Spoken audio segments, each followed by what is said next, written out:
Paano mag-register at kumuha ng police clearance online? At sa tutorial na to, actual kong ituturo sa inyo yan step by step hanggang kung paano tayo magbabayad online gamit ang GCash.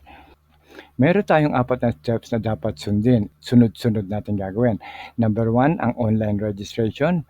Number 2, ang complete profile and appointment setting. Magpipil up na tayo ng ating mga personal details. Number 3, paano tayo magbabayad. At number 4, ang pag-release ng inyong clearance. Okay, umpisahan natin sa online registration.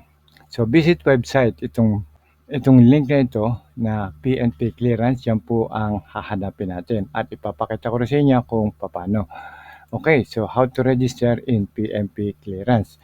So unang-una, punta tayo sa ating Google search at i-type lang natin ng police clearance online.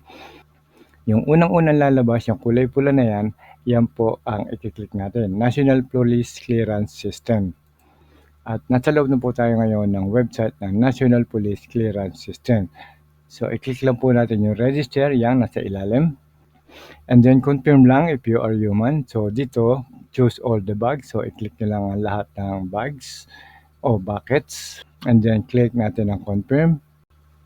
And then, nandito tayo ngayon sa loob ng terms and conditions. So, lahat na may mga boxes, i-click nyo lang yan. Pero I suggest, basahin nyo rin para mas maintindihan nyo. Okay? So, your NPCS account, click natin yan. Forfeiture, click natin yan. Clearance printout, click natin yan. Next.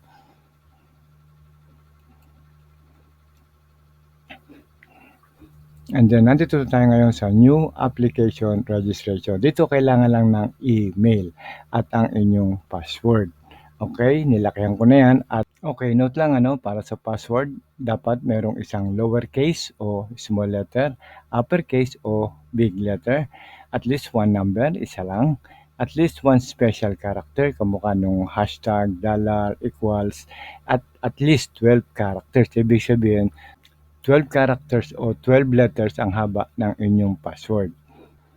Okay, and then pilapan nyo lang yung information, first name, middle name, last name, at i-click nyo yung register sa ilalim. Okay, so pagkatapos nyan, how to book and pay for the PNP clearance. Okay, so kailangan mag-login muna kayo sa inyong account, yung kinreate ko kanina, inyong email and password, and then sign in. Now, once nakasign in na kayo, bibigyan niya sa inyo lahat ng mga details na po pwede nyo fill-upan. Okay? So, wag lang kayo maglalagtaw, fill-upan nyo lahat ng personal details. And then, nandito na kayo ngayon sa summary. Bibigyan na sa inyo yung inyong pinil-upan. Bibigyan na kayo ng summary. Andyan ang email, ang birthday, sex, saka address. Click lang natin yung clearance application. And then dito makikita nyo na yung purpose. Select purpose. Anong purpose nyo ng pagkuha nyo ng clearance? So, normally, general. Click natin yan. And then, yung police station. Kung saan nyo gustong kunin yung inyong clearance. Okay? So, kung saan kayo, type nyo lang yung lugar nyo. And then, ibibigay na sa inyo ang address. Okay. Dito naman ay makikita nyo yung time ng inyong appointment. Okay. So, since August ngayon, kaya August 29 hanggang 31, and then September na po yung mga susunod. So, click natin halimbawa September 1 to halimbawa September 4 sa hapon, PM. So, i-click lang natin yung gusto natin schedule. And then dito, bibigyan niya sa inyo ang summary.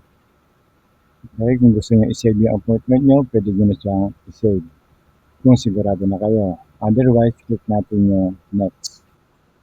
Okay, so punta naman tayo sa payment. Automatic and default, bibigyan kayo ng reference number at ito ay babayaran nyo sa Land Bank. Ang amount to pay is 150 pesos at yung inyong appointment date. Okay, kung okay na kayo dyan, gusto nyo bayaran sa Land Bank, save nyo na lang itong details na ito. Importante dyan yung reference number. Yan yung isusulat nyo na dyan nyo babayaran sa reference number na yan. Okay? Otherwise, kung gusto nyo mag-ibang e-payment, pwede niyong piliin yung kulay green na yan. Click here to pay for more payment. So ayan, in-enlarge ko na para makita nyo. Okay, so dito makikita nyo na yung inyong transaction details. Okay, so papalitan natin yung payment mode ng GCash o cash payment. And then, CAPTCHA challenge, kailangan i-enter nyo rin yan, eksakto. Tapos click na yung I certify. At sa ilalim, i-click lang natin yung continue. And then dito makikita nyo na yung mga payments mode. Pwede sa mobile, pwede sa counter, GCash, Maya, SPay, Grab. Pwede rin sa Palawan at sa mga bangko na affiliated dito. Okay? So, ang sample na gagawin natin ay GCash. So, i-click lang natin yung GCash. And then sa ilalim, makikita nyo na yung mga details. Ito na ang order number na gagamitin nyo, okay? So, hindi na yung una kasi pang land bank lang yon, okay? And then, yung amount na 150, merong convenience fee ang GCash na 30 pesos. Kaya ang total na babayaran nyo ay 180 pesos na. Okay? Kung sa land bank, 150 lang. Kung sa GCash, 180. And then, click proceed to continue. Okay, so ito na yung QR code. The best para scanin nyo na lang at automatic na nandyan na lahat ng information at bayaran nyo na lang via GCash.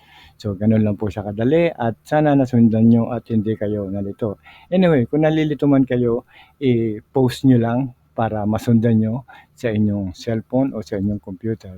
At sigurado na yan, dire-diretso na po yan. Okay.